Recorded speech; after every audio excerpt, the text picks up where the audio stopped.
Donc, je vais vous présenter Julie Gouraud et vous expliquer pourquoi je suis devenu un peu passionné par cette vieille fille. Alors, effectivement, je commencerai par une introduction un petit peu problématique sur ce que c'est que de faire de l'histoire du livre pour la jeunesse, puisque comme je l'ai déjà dit aux conférences précédentes, ce que je fais moi, c'est l'histoire de la culture d'enfance. Et je ne prends pas le livre de jeunesse comme les littéraires sur le plan d'une analyse littéraire, mais comme un objet de la culture d'enfance.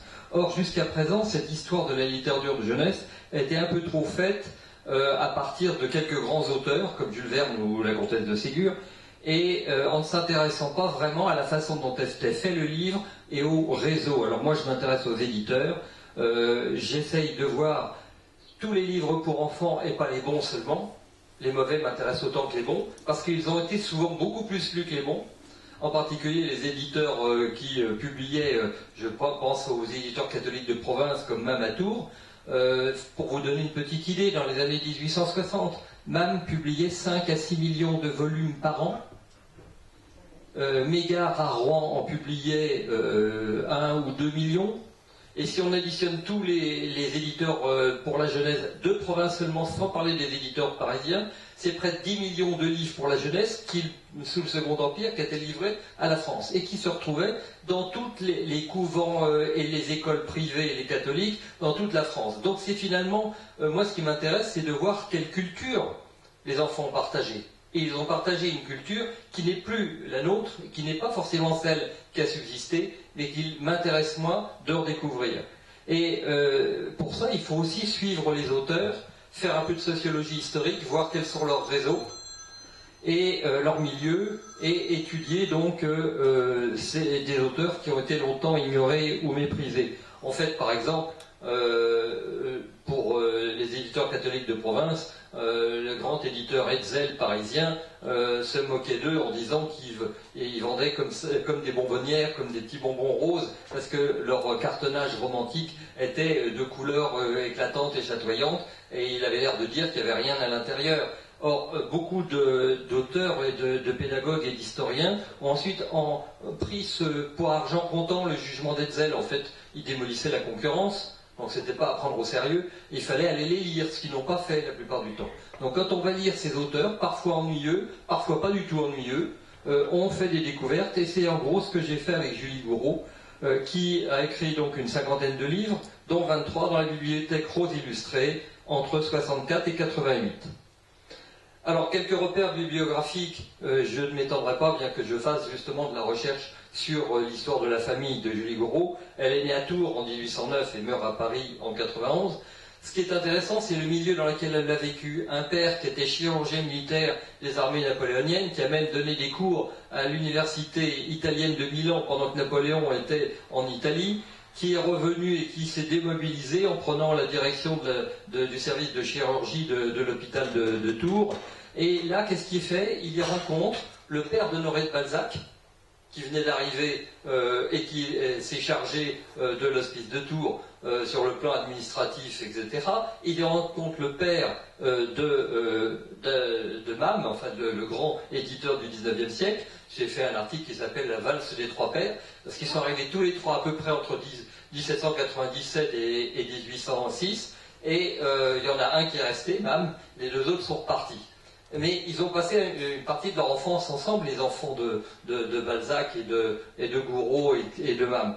Et donc cette famille quitte Tours en 1822, et dans cette famille il y a son frère Henri, qui est l'aîné, sa sœur Céleste, qui était une jumelle, l'autre on ne connaît pas, et son petit frère Auguste. Henri sera le médecin de Frédéric Ozanam, qui a créé donc les conférences de Saint-Vincent-de-Paul et qui sera professeur à la Sorbonne. Donc un milieu catholique très militant contre la pauvreté, etc., qui s'engage vraiment. Et son fils, aussi médecin, sera le père du futur général Gouraud, qui a eu un rôle très important dans le colonialisme et qui a tracé la carte de la Syrie et du Liban actuelle, enfin pour une partie actuelle. Et donc Auguste, le plus jeune frère, lui, Saint-Cyrien, partira en Algérie où il va mourir de fièvre pernicieuse. Et on retrouve très souvent des Saint-Cyriens dans l'œuvre de Julie Gouraud pour enfants, et beaucoup un attachement à la fois au monde des militaires et de l'armée et au monde de la médecine. Donc cette histoire, cette biographie permet d'expliquer beaucoup de choses dans une œuvre, et c'est tout à fait intéressant de prolonger ces enquêtes. Alors, le premier thème que je vais aborder, puisque je vais traiter de l'œuvre de Julie Gouraud en plusieurs grands thèmes, c'est celui pour lequel j'ai eu le premier attrait pour Julie Gouraud, c'est de tomber sur un livre qui faisait les mémoires d'une poupée. Or, à l'époque, je commençais à choisir l'histoire du jouet, et dans sa préface, elle disait puisque la poupée c'est au cœur de la vie de la petite fille, que la petite fille est au cœur de la vie de la famille, et que la famille c'est la cellule centrale de l'État, l'histoire de la poupée c'est l'histoire de l'humanité. Et elle disait, mais par contre, moi je n'irais pas travailler sur les grimoires et les vieux livres, et je me suis senti complètement visé, parce que moi j'étais en train de travailler sur les grimoires et les vieux livres. Donc je me suis dit, Julie Gouraud me tend la main pour que je continue l'histoire de la poupée telle que je la faisais en tant qu'historien, c'est génial. Et donc, effectivement, elle fait de la poupée un personnage de livre pour enfants, sous le pseudonyme de Louise D'aulnay. Son premier livre, Mémoire d'une poupée, conte dédié aux petites filles, paraît en 1839. Avec beaucoup de rééditions comme vous le voyez. Ensuite, les suites des Mémoires d'une poupée conte dédié aux petites filles, à nouveau l'année suivante. Et plus tard, et dans la Bibliothèque Rose, en 64, Lettres de deux poupées, recueillies et publiées par mademoiselle Julie Gouraud. Et dans l'ensemble de son œuvre, toutes les autres fictions, etc., effectivement, la poupée est le jouet le plus représenté dont elle parle quand elle parle des enfants et des jouets, c'est la poupée qui reste le plus important. Alors, quelques images avant que je vous dise des éléments du contenu sur les différentes couvertures ou gravures des éditions des Mémoires d'une poupée.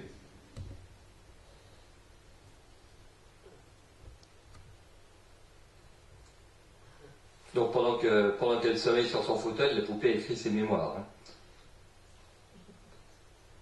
Je ne vous raconte pas chaque histoire, mais c'est juste pour que vous saisissiez un petit peu le style de l'illustration de cette époque. Je vous signale quand même que dans la figure de droite, vous avez une poupée noire et une poupée blanche.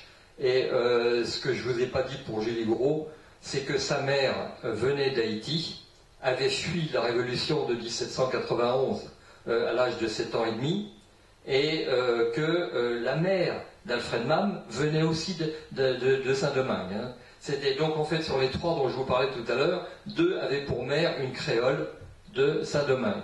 Et on va retrouver plein de perroquets et de petits signes comme ça du monde des Antilles et des îles dans l'œuvre de Julie Gouraud. Donc ça c'est l'image que j'ai utilisée pour l'affiche et qui montre l'intérêt pour la lecture. Donc en fait, Julie Gouraud, c'est ça qui m'a passionné, c'est que c'était le premier auteur pour la jeunesse à faire de la poupée un personnage. Alors ce personnage est inanimé, mais il est quand même doué d'intelligence, et bien qu'inanimé, elle arrive à écrire ses mémoires, j'ai jamais bien compris comment, mais enfin elle y arrive. Hein. Et ça a été un succès énorme ce livre. Il y a eu des imitations, il y a eu des traductions en anglais, c'est quand même, ça fait date, c'est-à-dire qu'après il y a eu d'autres mémoires de poupées en Espagne, c'est-à-dire il y a eu en Europe, c'est une idée qui a fait florès et qui a été développée.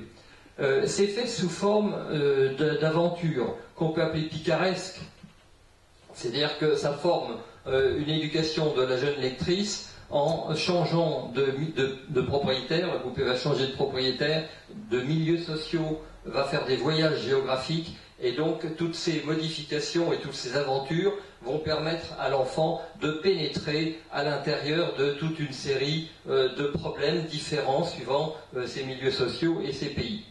Et puis, c'est aussi un livre dans lequel l'auteur décrit très finement les rapports de l'enfant avec sa poupée. Et il y a beaucoup de finesse, il y a beaucoup de sensibilité, Je pense qu'il y aurait toute une étude à faire sur la capacité de psychologie envers les enfants de Julie Gouraud, qui me semble plus affûtée sur ces problèmes de la psycho de l'enfant que d'autres auteurs de littérature de jeunesse de son époque. Et elle sait bien varier les situations sociales et les caractères des différents propriétaires de Vermeil. La poupée, c'est elle qui est l'éducatrice des jeunes lecteurs. Et pourtant, l'auteur prend bien souvent la parole. Enfin, là encore, sur le plan de l'écriture, on voit bien que c'est elle qui parle. Ainsi, quand la poupée arrive à Rouen, elle écrit « J'aime à croire que le désir de mes jeunes lectrices est de s'instruire.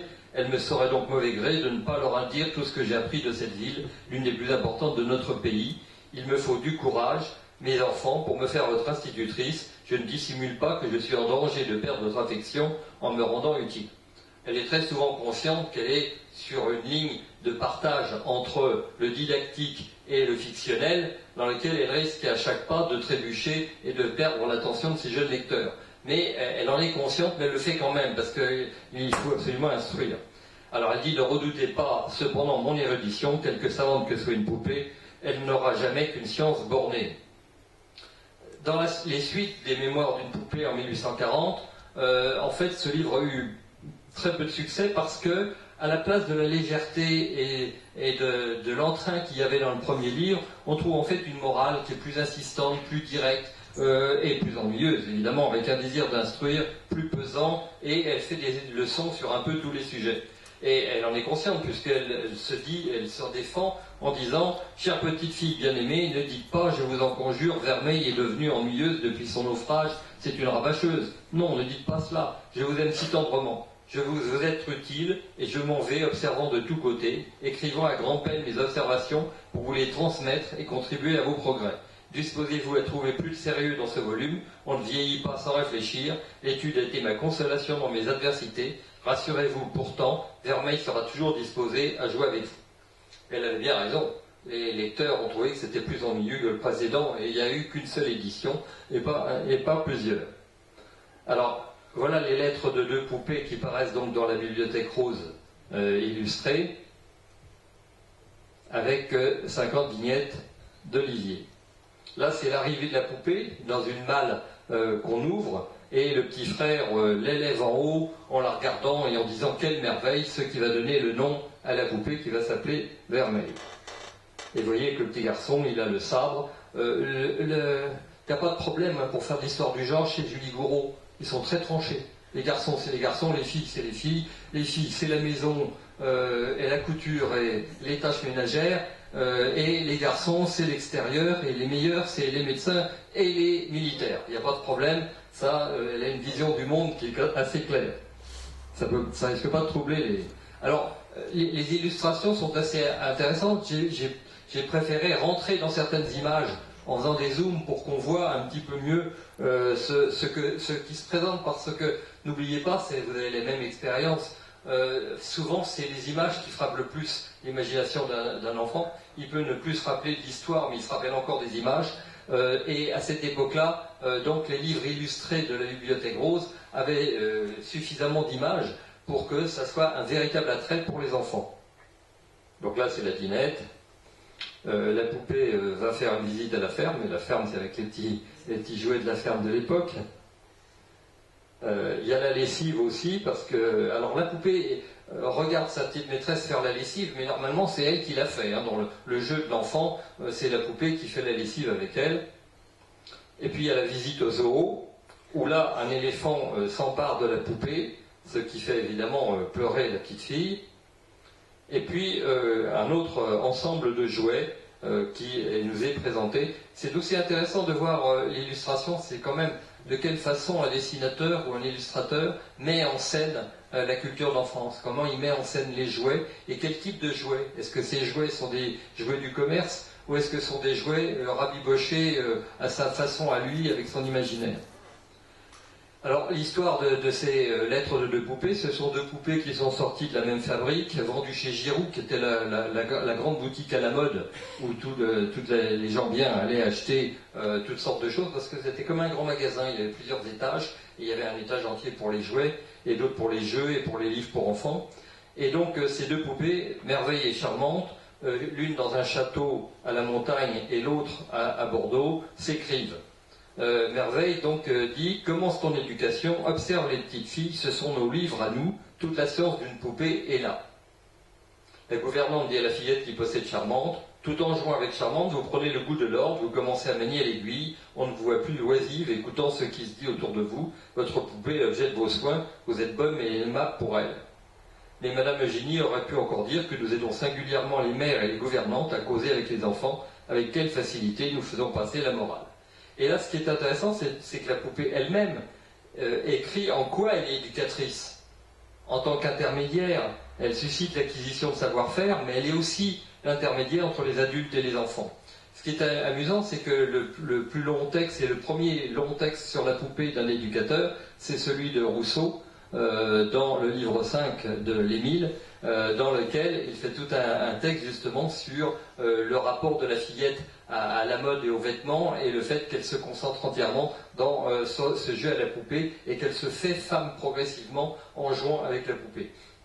On voit qu'on a beaucoup progressé depuis Rousseau, c'est-à-dire qu'on s'est rendu compte aussi du rôle d'intermédiaire de l'objet jouet entre les adultes et l'enfant. Pourrons-nous entreprendre la réforme du genre humain, faire la leçon aux mères, les poupées éducatrices des mamans, par des réflexions sages qui nous traversent l'esprit. Donc le fait que ce soit des poupées qui parlent fait que la fillette accepte plus facilement d'entendre un certain nombre de choses que si c'était mis dans la bouche d'adultes. Deuxième thème de l'œuvre de Julie Gouraud, l'écriture pour soi, les formes autobiographiques et les confidences sur soi dans les livres pour enfants. En fait, Julie Gouraud aime bien ces formes d'écriture sur soi. Les mémoires d'une poupée, on vient d'en parler avec les suites d'une mémoire et les mémoires. Mais ensuite, les mémoires d'une petite fille. Après, les mémoires d'un petit garçon, les mémoires d'un caniche, le livre de maman. Et donc, on a des livres qui empruntent dans leur titre une forme de ces écritures sur soi, et dont on peut se poser la question quels en sont les enjeux littéraires et éducatifs. Pourquoi un tel transfert des formes d'écriture sur soi dans des livres pour enfants avec des auteurs qui ne sont pas de vrais auteurs qui écrivant sur eux-mêmes, mais donc des intermédiaires. En fait, lorsqu'il s'agit d'un objet, la poupée ou d'un animal, les mémoires et les lettres permettent un récit picaresque, plein d'aventures et de voyages, avec des dépaysements qui sont aussi bien géographiques que sociaux. Quand une petite fille ou un petit garçon ou une maman prennent la plume, c'est en fait dans l'intimité de la famille, et le jeune lecteur y pénètre et il voit les choses avec le regard d'un enfant. Et Julie Gouraud sait très bien faire ça. Elle se met à hauteur d'enfant et elle montre le monde tel que l'enfant peut le voir. Et du coup, avec des choses qui apprennent, j'allais dire, autant aux parents que ça apprend aux enfants. Parce que souvent, les parents ne se rendent pas compte de la façon dont les enfants appréhendent le monde. Donc, en fait, il s'agit de décentrer le regard de l'enfant pour lui faire percevoir d'autres réalités du monde social extérieur et lui tendre un miroir pour se voir et voir les autres enfants différemment. Alors là, la poupée écrivant ses mémoires, le chien, le caniche écrivant ses mémoires, et comme il est sûr que c'est une œuvre majeure, il la porte à l'Institut pour obtenir un prix.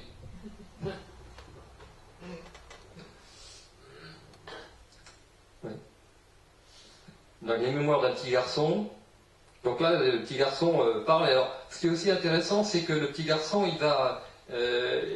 il prend vraiment dans l'autobiographie, ce qu'avait dit le jeune, qui est plus jeune, c'est-à-dire qu'en fait, le pacte autobiographique, il s'agit d'un pacte de vérité. On décide qu'on va dire vraiment ce qui est vrai sur soi, qu'on ne va pas inventer, c'est pas de la fiction. Et le petit garçon le dit. Il va dire, ah oui, j'ai fait des bêtises aujourd'hui, etc. Avouer ses défauts dans la bouche d'un petit garçon, ça passera aussi beaucoup plus que de le faire dire sous forme d'une leçon de morale par un adulte.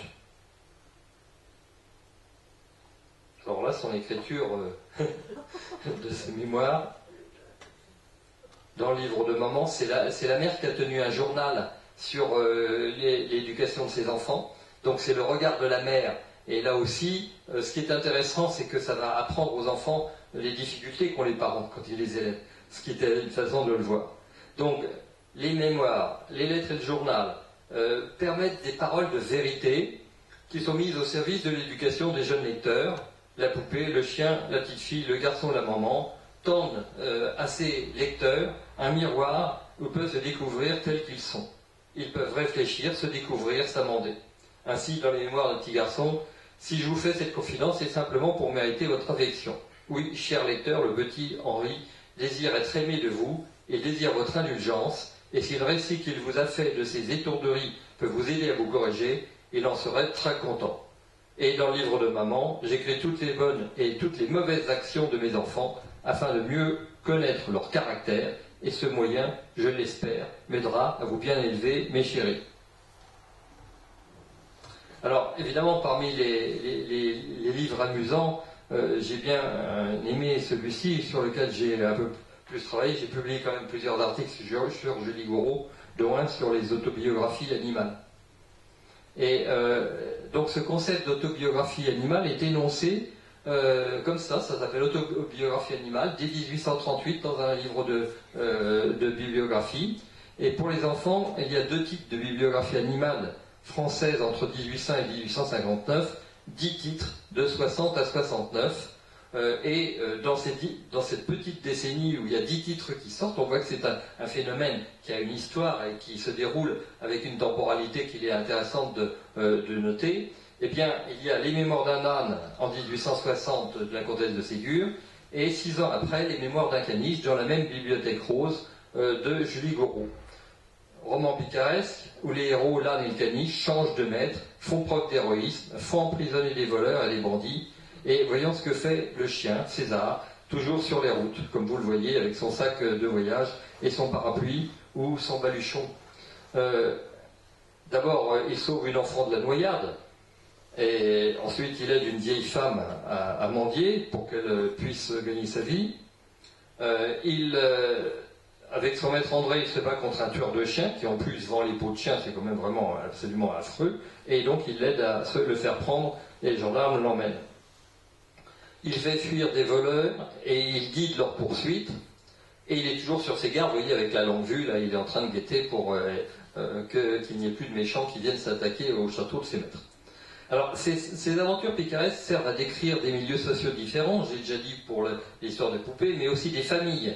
Et donc, en montrant aux jeunes lecteurs les soucis des parents, quand ils les éduquent, les efforts pour que leurs enfants s'améliorent, et en se mettant au niveau des enfants selon leur âge, finalement, les enfants vont comprendre qu'ils peuvent inconsciemment faire des bêtises, des méchancetés, mais que c'est la tendresse et l'amour qui permettent de résoudre ces problèmes. Et Julie Gouraud n'en manque pas, ni de tendresse ni d'amour envers les enfants, et ça se sent bien dans ses livres. Et elle tire un parti neuf, donc, de l'écriture pour soi, de cette façon.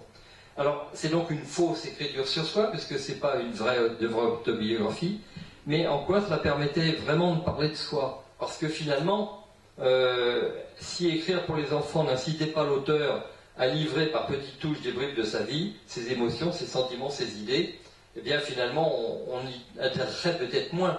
Et c'est ce qu'elle fait. Et donc, il est amusant de relever toute une série de petites notations dans ses livres qui permettent de reconstruire ce qu'elle ne dit pas elle-même dans une vraie autobiographie, mais de retrouver les éléments de sa vie et de pouvoir vérifier cela. Donc, en fait, comme n'importe quel auteur, les livres qu'on écrit, c'est quand même toujours pour parler un peu de soi. Et même quand c'est pour enfants, on s'en occupait moins, mais en même temps, le rapport à l'enfance, c'est souvent le rapport à sa propre enfance, et aux enfants qu'on a connus. Donc elle n'a pas eu d'enfant parce qu'elle est restée vieille fille, mais elle s'est beaucoup occupée de ses neveux et ses petits-neveux et petites-nièces. Et ces livres sont pleins d'éléments, d'anecdotes. Par exemple, j'ai commencé à relever tous les lieux. À chaque fois qu'elle cite un lieu, donc par région en France, telle ville, etc., parfois avec les noms des rues. Et puis, en rencontrant tout le temps un château dans le Grésivaudan, j'ai été y voir de plus près. Et ce château dans le Grésivaudan, je l'ai retrouvé, et j'ai retrouvé la famille. C'est une famille, Albert de Bois, qui recevait Monseigneur Dupanloup, tout un milieu catholique libéral, Et Monseigneur Dupanloup y est même mort dans cette maison. Et elle était ouverte. Et le maître de maison avait été, avec son frère Julie Gouraud, étudiant pendant les années, et ils ont créé des périodiques ensemble, ils ont écrit, ils étaient très fervents dans le désir de répandre la charité dans le même milieu qu'Ozanam. Et donc finalement, on se rend compte que les lieux qu'elle utilise, les émotions qu'elle a devant le paysage, le château a une terrasse qui domine toute la vallée du Loisier-Vaudan, eh bien, l'émotion devant les paysages, elle les a ressenties. Elle y a été faire les promenades en montagne avec eux, et de même que quand elle parle assez souvent des villes d'eau en Allemagne, on pourrait se demander pourquoi elle parle des villes d'eau en Allemagne. Ben, tout simplement parce que son frère avait demandé au ministre de l'Intérieur d'avoir une mission pour étudier le rôle de ces eaux allemandes dans la guérison des maladies, et qu'elle a accompagné son frère en Allemagne dans les villes d'eau. Donc du coup, elle les connaît bien. Elle y a rencontré l'aristocratie polonaise, et du coup, il y a une amie polonaise qu'on retrouve de temps en temps dans les livres. Donc en traquant les lieux, en traquant les dédicaces, puisque ça nous met sur la piste des réseaux et des personnes qu'elle connaît, finalement, à partir de ces livres, on arrive déjà à reconstituer beaucoup de choses autobiographiques. Alors, j'ai une petite faiblesse pour ce livre, Les deux enfants de Saint-Domingue, sur lequel j'ai écrit un article qui s'appelle « Du roman familial au roman pour enfants », puisque justement, il s'agit de cette petite créole qui, quittant Saint-Domingue devant la Révolution, qui arrive à Bordeaux et qui va se retrouver dans une pension, mais elle a sa petite poupée noire qu'elle appelle Popote. Alors, est-ce que c'est un nom créole que lui a donné sa mère ? Je pense qu'il y a beaucoup de choses qui viennent effectivement d'une transmission orale de sa mère sur son enfance. Donc, elle a, dans Les deux enfants de Saint-Domingue, alors là, elle a doté la petite fille d'un frère, et puis elle a donné toute une série d'aventures, mais c'est intéressant de voir la présence des Noirs dans la littérature de jeunesse de l'époque, de quelle façon sont-ils envisagés. Donc, évidemment, quand c'est la nourrice noire, elle est tendrement aimée, comme le montrent ces images. C'est aussi le voyage, hein, l'aventure, la mer. Là, c'est pour Bordeaux.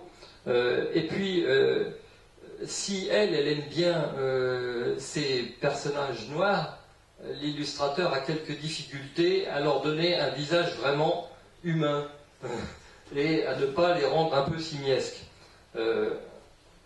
Là, c'est... donc, Julie Gouraud, c'est intéressant, elle a attendu 21 ans après la mort de sa mère pour évoquer son roman familial à travers ce livre. Et donc, Joseph, c'était sa mère, 7 ans et demi, devient dans le livre Joséphine, de 5 ans, chassée de Saint-Domingue en 91. Et le fidèle Guillaume supplie le père de Joséphine et de Louis de partir devant la révolte. Et son maître s'exclame, est-ce possible, j'ai toujours si bien traité mes nègres. Alors, c'est intéressant le discours après qu'on va voir sur le problème de l'esclavage. Donc là, dans ce livre, il y a toute une série des thèmes que Julie Gouraud a travaillé dans ses autres livres. L'amour pour le dessin, la peinture, y compris le fait d'aller dans les musées. Elle nous parle de certains musées, elle parle du Louvre, elle parle de musées de peinture flamande. Elle décrit la faune et la flore des Antilles. On retrouve ça. Alors, après, on va se poser des problèmes plus spécifiques. Est-ce que c'est de l'exotisme littéraire lié à l'époque ? Ou est-ce que ça appartient à l'histoire de vie de sa mère et que c'est du roman familial, de ce qui a été transmis? C'est parfois très difficile. Elle évoque la culture, le mode de vie différent. Elle parle de la cuisine, elle parle des chants, elle parle des jeux à Saint-Domingue.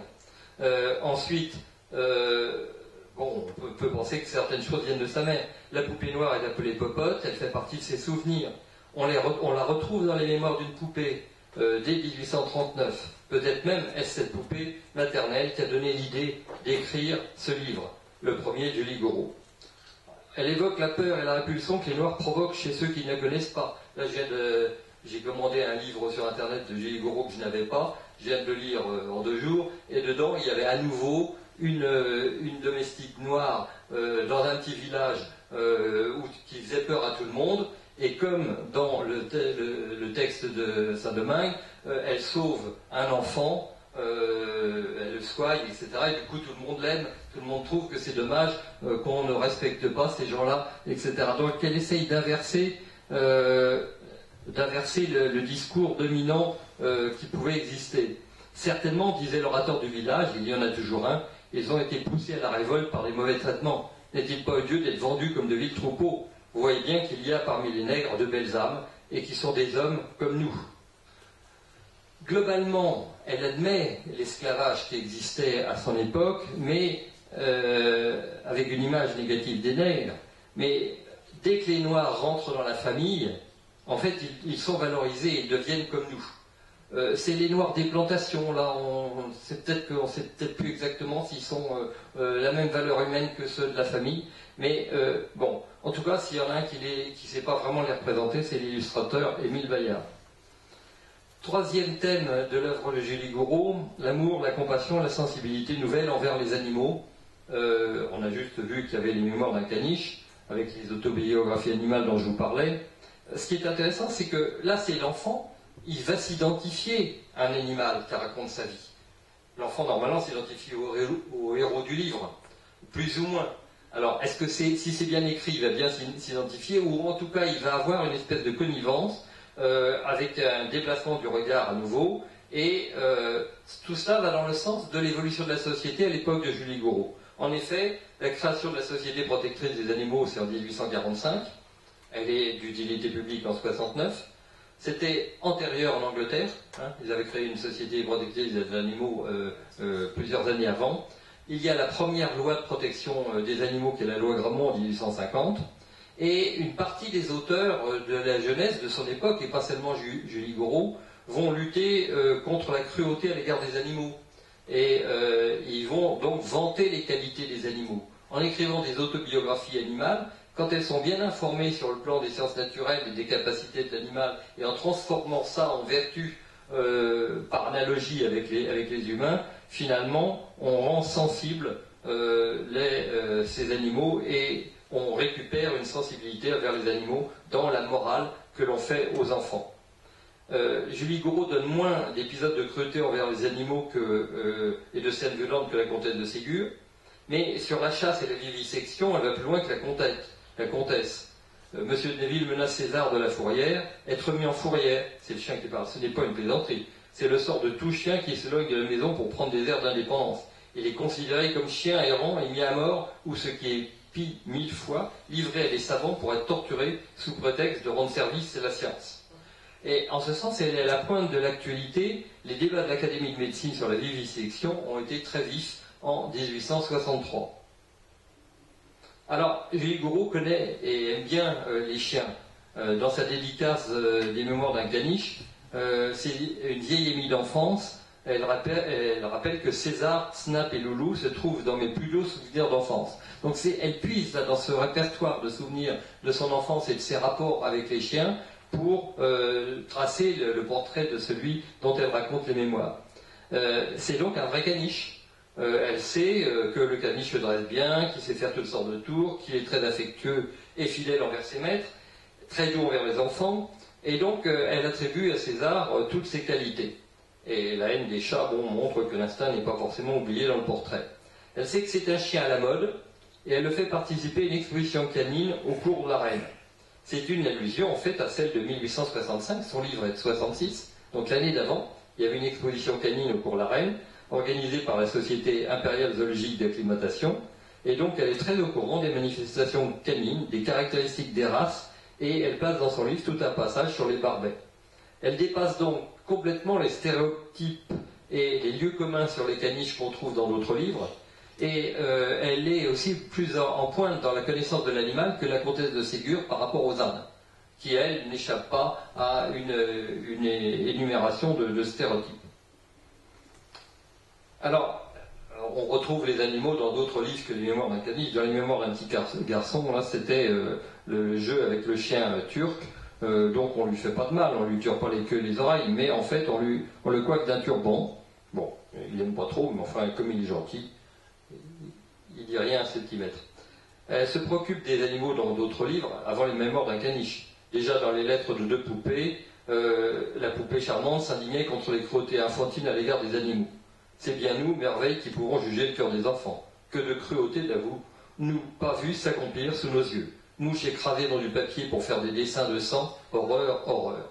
le hanneton victime de l'écolier et du gamin de la rue, tantôt renfermé dans une boîte ou dans un cornet de papier, ou bien s'élançant un fil à la patte avec l'illusion de la liberté. Je sais bien que l'enfant n'a pas toujours conscience du mal qu'il fait. Madame Eugénie a mes principes, je l'ai souvent entendu plaider, la cause d'une fourmi laborieuse, d'un moucheron.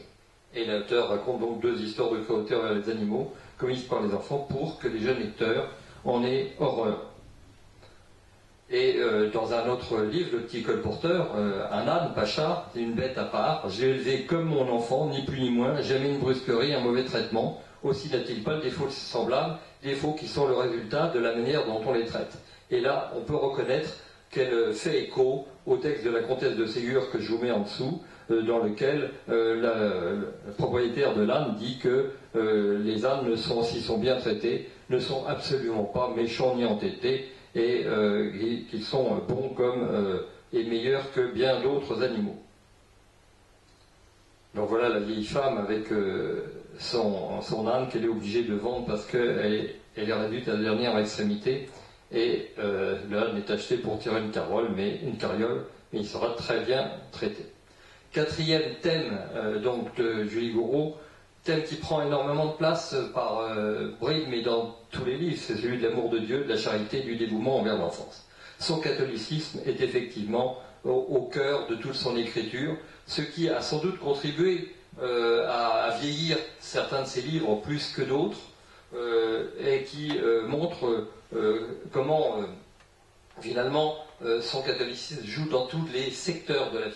En particulier, elle s'attache beaucoup aux relations familiales, à la vie des enfants, avec une vision qui, à certains moments, a l'air d'être un petit peu dépassée et conservatrice, et à d'autres moments, elle est au contraire très novatrice. C'est ça qui est curieux chez elle, c'est qu'on trouve une palette très large d'idées dans lesquelles on va adhérer tout de suite à certaines, et avec d'autres, on dit, oh ben non, ça c'est vraiment situé historiquement, et on ne vivrait plus ça comme ça. Donc elle promeut les qualités de gentillesse, de simplicité, de bonne humeur, de gratitude à l'intérieur des familles. Et dans l'éducation d'Yvonne 10 ans, on trouve un compte-rendu qui dit « On voit que Mademoiselle Gouraud connaît bien les enfants. Elle leur parle en véritable amie. Son livre est écrit avec beaucoup de fraîcheur et de grâce.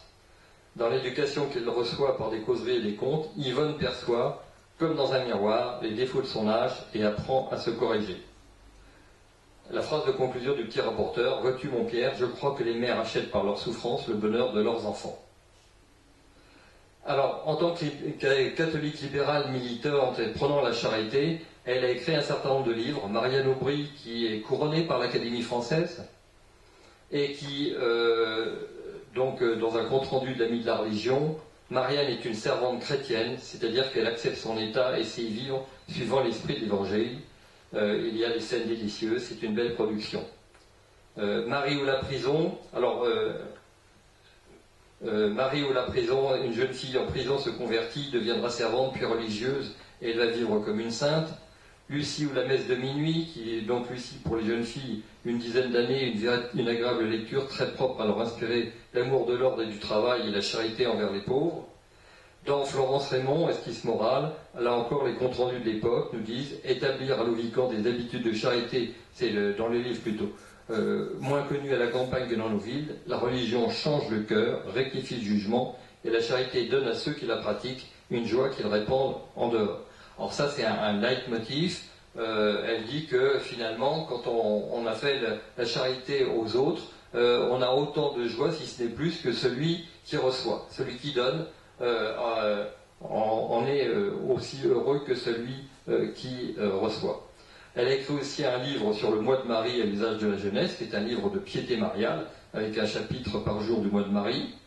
Et alors, l'utilité d'un voyage d'agrément à Paris, elle met en scène un couple d'Anglais qui vient à Paris et qui, au lieu de faire du tourisme, va voir quelles sont toutes les institutions charitables de la ville de Paris, parce qu'ils ont l'impression que c'est plus développé qu'en Angleterre. Et effectivement, après de leur enquête, alors il y a une partie d'enquête, c'est-à-dire qu'en fait, elle va dans des institutions existantes vraiment à l'époque, elle en décrit le fonctionnement, elle montre ce qu'ils font, leurs œuvres, etc. Et donc ça devient intéressant, c'est comme si on avait une mise au point, là, elle écrit ça en 1856, ça reparaît avec le titre Les œuvres de charité en 62, mais on a l'équivalent d'une enquête sur les misères sociales et la façon dont les âmes charitables et l'Église et les institutions font face à tout cela. Dans la revue jésuite Études religieuses, historiques et littéraires, le Père Tout-le-Monde recommande cette publication comme une lecture éminemment intéressante et édifiante, due à une plume qui rend depuis longtemps de grands services à la cause du bien. Ce livre a déjà été traduit en plusieurs langues. Et donc dans les œuvres de charité, moi j'avais une édition de 67, la distance qui sépare le riche du pauvre, le propriétaire de l'ouvrier, est anti-chrétienne. Je trouve que ça, il n'y avait quand même pas beaucoup de chrétiens de l'époque qui le disaient. Hein. Elle a des aspects sur le plan social et du militantisme catholique qui font que une partie de son conservatisme d'idées finalement est dépassée par sa capacité de vraie charité, à aimer les autres et à se rendre compte des injustices. Elle se réfère constamment à Saint Vincent de Paul, et on en trouve la clé qu'elle nous dit dans un livre, c'est que mon père, de si douce mémoire, avait pour patron Saint Vincent de Paul, et toute sa vie il honorait ce grand saint en s'appliquant à imiter ses vertus. Donc en fait, il y a très souvent, parmi les gens qui agissent dans ces romans pour enfants, des personnages qui sont dévoués à Saint Vincent de Paul et des petites sœurs de charité. Alors évidemment, elle montre l'importance de la prière. Le petit colporteur qui part sur les routes ne demande pas d'aller prier dans l'église du sanctuaire de Marienthal, célèbre lieu de pèlerinage et de piété mariale. À ce propos, et à propos des lieux dont je parlais tout à l'heure, c'est aussi une acharnée touriste. C'est-à-dire qu'elle parle du tourisme, elle utilise les mots. Quand elle passe dans certains lieux, elle parle des monuments et elle dit l'indignation devant la ruine de certains monuments que les gens du pays n'ont pas su entretenir. Elle a un sens du patrimoine historique, de la beauté des paysages et de l'intérêt de visiter. Par exemple, pour la nuit de Noël, eh ben, elle va nous décrire la façon dont les Polonais fêtent Noël, les Allemands et les Anglais fêtent Noël. Donc elle a aussi un sens j'allais dire, de l'écart culturel et des différences culturelles, sans que ça soit des jugements de valeur. Les Japonais, si. Elle a des jugements de valeur sur les Japonais. Là, elle n'a pas pu y aller pour aller voir ce qu'on lui avait dit. Mais par contre, sur les pays européens, elle a quand même voyagé beaucoup. Et elle a une vision, j'allais dire, d'acceptation des cultures qui, elle aussi, a des aspects assez modernes. Dans les mémoires d'un petit garçon, les deux enfants vont prier une statue de la Vierge. Et la plus petite répète les paroles de la prière que son frère plus grand lui apprend. Alors tout le temps, dans toute son œuvre, on va voir l'importance de l'aumône. Grâce à cette œuvre, nos enfants pratiquent la charité avant de savoir lire. L'aumône est la base de leur éducation. Et quelle aumône? Celle de la foi. Donc le petit Pierre partage son pain et son saucisson avec un vieillard pauvre qu'il remercie de béni. Peut-être êtes-vous surpris, comme le fut Pierre, de tant de bénédictions pour un morceau de pain donné de bon cœur. Il ne faut pas vous en étonner, la plus petite aumône porte avec elle sa récompense. Si vous aviez vu Pierre, rouge d'émotion, regardant le vieillard reprendre le chemin de la maison, vous eussiez envié son bonheur. Alors, évidemment, pour Julie Gouraud, la charité, le problème de la pauvreté, elle n'apporte pas une vision révolutionnaire. Mais son catholicisme exigeant demande un véritable don de soi aux pauvres, et pas seulement une aumône d'argent. Si elle ne perçoit pas du tout les problèmes sociaux, qu'elle n'est pas capable de mettre une vision politique là-dessus, si elle prêche la résignation et qu'elle critique ceux qui veulent s'élever au-dessus de leurs conditions, en fait, elle ne comprend pas quand même que le travail ne suffit pas aux ouvriers pour vivre décemment quand les patrons les exploitent de façon indigne. Alors elle est toujours en fait dans le système paternaliste dans lequel les gens du château vont répandre le bien autour d'eux et que grâce à eux, il n'y a plus de pauvreté où elle est très soulagée dans la surface qui entoure leur habitation. Elle condamne les riches en cœur, mais ne comprend pas du tout le problème des rapports de production et les logiques sociales et économiques à l'œuvre pour créer et entretenir la pauvreté. Donc, les conclusions qu'on peut tirer de ce trop rapide esquisse, mais je pourrais, après, au fur et à mesure des questions, développer tel et tel point. Tous les livres de Julie Gouraud n'ont pas le même intérêt. Certains ont pourtant gardé une fraîcheur, une vision aimante de l'enfance qui suscite encore un véritable plaisir de lecture. Les recherches en cours sur ses réseaux sociaux, sur les lieux qu'elle a fréquentés, sur son goût pour le tourisme, ouvrent des perspectives nouvelles sur ce milieu catholique libéral entre 1830 et 1890. Il reste beaucoup à découvrir sur Julie Gouraud, qui avait déjà une vision critique de la société de consommation. Je vous lis cette dernière citation. « Bien des fois, je me suis demandé comment il se fait que nous soyons arrivés toutes, plus ou moins, à multiplier ainsi nos besoins, à trouver indispensable une foule de choses auxquelles nos mères ne songeaient pas, quelle multiplicité d'objets en tout genre dans nos maisons. » Ça date de 1866. Et même un peu avant, parce que Esquisse morale, c'est un recueil des causeries qu'elle a fait dans son périodique, et donc je n'ai pas pu remonter à la source, mais c'est avant 1866. C'est quand même au moment où la révolution industrielle en France est en train de prendre son essor, il me semble que parfois elle a des perceptions qui sont tout à fait modernes et pas forcément celles d'autres auteurs. Et je pense que la comtesse de Ségur, sur ce plan-là, a finalement beaucoup moins saisi, elle a moins été aux prises avec le social, avec la misère, avec la pauvreté. On sent que Julie Gouraud a gravi les 5 étages d'un immeuble pour aller visiter les pauvres, qu'elle l'a fait, et pas qu'une fois. Qu'elle a donné des vêtements, qu'elle a cousu des vêtements pour les pauvres. On sent que ce qu'elle dit dans ses livres, elle l'a fait, et que c'est une foi véritable et vécue, et pas une idéologie. Voilà ce qui me la rend sympathique, entre autres.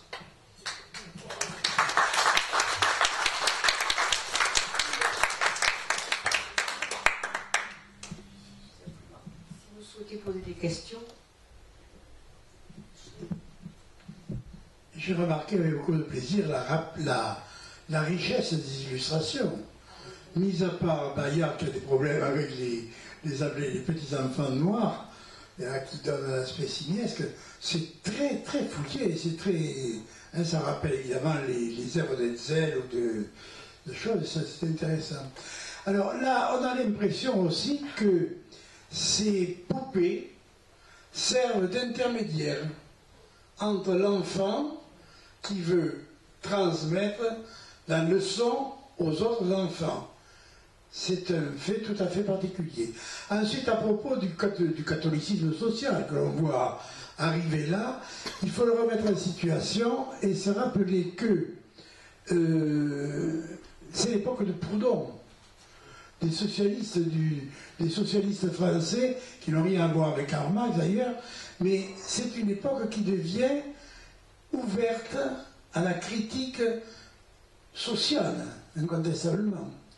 Enfin, ce qui m'a beaucoup intéressé, c'est de voir qu'on est là, dans une période où on a un reflet de la situation. Bon, c'est l'époque du renouveau catholique sous Louis-Philippe, sous le début de l'Empire Napoléon III, et c'est un reflet, on essaie là. On voit que bientôt vont arriver les possibilités de Lourdes. Hein, Lourdes, ben, c'est le catholicisme. Elle parle aussi d'un pèlerinage, hein, en oui. Alsace. Là. Voilà, oui, c'est ça. Enfin, je voulais souligner qu'il y a un rapport à faire. Par exemple, revenons beaucoup plus haut à Cervantes, qui fait ses nouvelles exemplaires et qui décrit les facéties de Rinconete et Tadillo, et qui est, bon, c'est l'image de l'époque. Là, c'est une autre époque, Soto, et on en arrive à l'époque de Arnaud de Galopin, qui est un illustrateur, qui est un écrivain, et qui a raconté, dans les années 1890-1910, la rivalité avec l'Allemagne. C'est une image patriotique qui vient, alors, le tour du monde dans le cadre de le tour du monde de l'aviation, un aéroplane dont parle Jean-Paul Sartre dans Les mots, on la retrouve et ça a eu un succès fou. Hein, et je trouve que c'est un reflet, le reflet du livre d'enfant est un reflet de la situation sociale et intellectuelle de l'époque.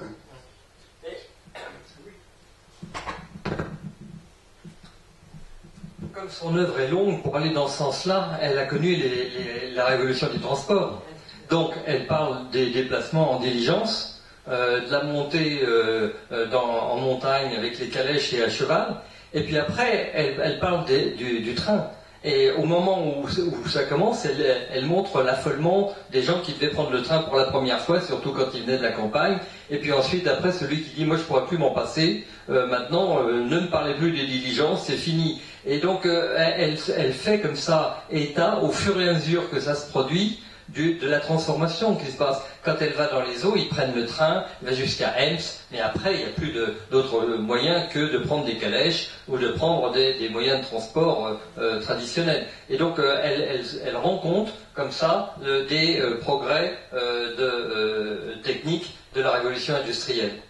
Mais elle reste dans les visions catholiques conservatrices, toujours attachée à la ruralité, à la campagne. Elle a beaucoup de mal à décrire le milieu, l'industrie. Ce qu'elle décrit, si on veut savoir ce qu'elle décrit comme industrie, eh bien, elle va nous prendre les verreries en Lorraine. Elle va prendre un certain nombre les forges. Elle parle de quelques forges qu'elle a connues, très certainement. Là, c'est des lieux Monthermé, etc., sur lesquels elle revient et qu'elle a connus. Et en dehors de ça, tout le reste, c'est de temps en temps, il y a des beaux magasins, on va acheter à Tours, dans la plus grande boutique de jouets, on va acheter une poupée, ou des vêtements, ou des beaux vêtements dans la rue Royale à Tours, mais malgré tout, c'est quand même essentiellement le milieu des châteaux et des villages. Pour le commerce, elle fait le petit colporteur, mais elle a une pièce de théâtre, une comédie sur les petites marchandes, mais elle joue, c'est une mère qui a un commerce et qui est assez malade, et c'est sa fille qui va tenir le commerce, etc. Mais on sent que là, elle n'est pas investie dans tout le domaine industriel et commercial le plus moderne, qu'elle reste sur une vision de la société traditionnelle. C'est en tout cas une belle découverte.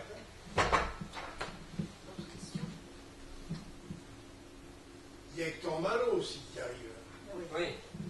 Avec En famille ou sans famille, c'est l'histoire de l'enfant avec son protecteur. C'est extrêmement riche, la littérature de jeunesse au XIXe siècle, là on est au XIXe siècle. Comme je vous parlais du nombre de millions de livres, il faudra avoir aussi le nombre de centaines d'auteurs qui sont très peu connus, dont un certain nombre de femmes qui, plus ou moins dans la misère, mais ayant acquis une bonne instruction, vont arriver à vivre et à survivre avec leur production littéraire. Du reste, elle se met en scène en quelque sorte dans un de ses livres, La cousine Marie, où elle montre comment une jeune fille va être incitée par un de ses profs à écrire pour venir en aide à son vieux père colonel infirme et gagner un peu d'argent et des réticences, etc. Et comment finalement elle décide d'un éditeur, et puis comme par hasard, ce sont des petits livres roses, et comme par hasard elle décrit un bureau de l'éditeur qui est celui de Louis Hachette, il n'y a pas de problème, on le reconnaît tout de suite, un bureau aussi grand que celui d'un ministre, avec plein de livres et une grande culture.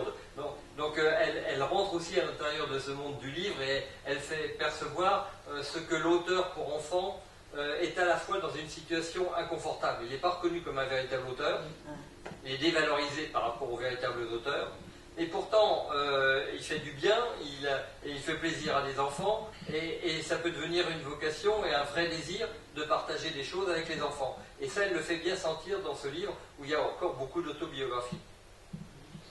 Merci infiniment. Enfin, moi, je voudrais dire que ce n'est pas la première fois que j'écoute cette conférence, et chaque fois, je suis frappée par à la fois son côté traditionnel, très traditionnel, très marqué, comme tu disais, et en même temps ces anticipations, ces visions qui sont absolument incroyables, modernes, hein, même sur les relations sociales, notamment sur la consommation et sur le côté aussi ouvert au tourisme, aux différentes cultures. C'est une auteure extrêmement riche et étonnante. Voilà, merci infiniment, merci Michel. Et je vous dis au 10 mai, avec la conférence de Jean-Michel Garrigue, avec toujours un titre dont il a le secret. Pourquoi ça tombe? Bonne soirée.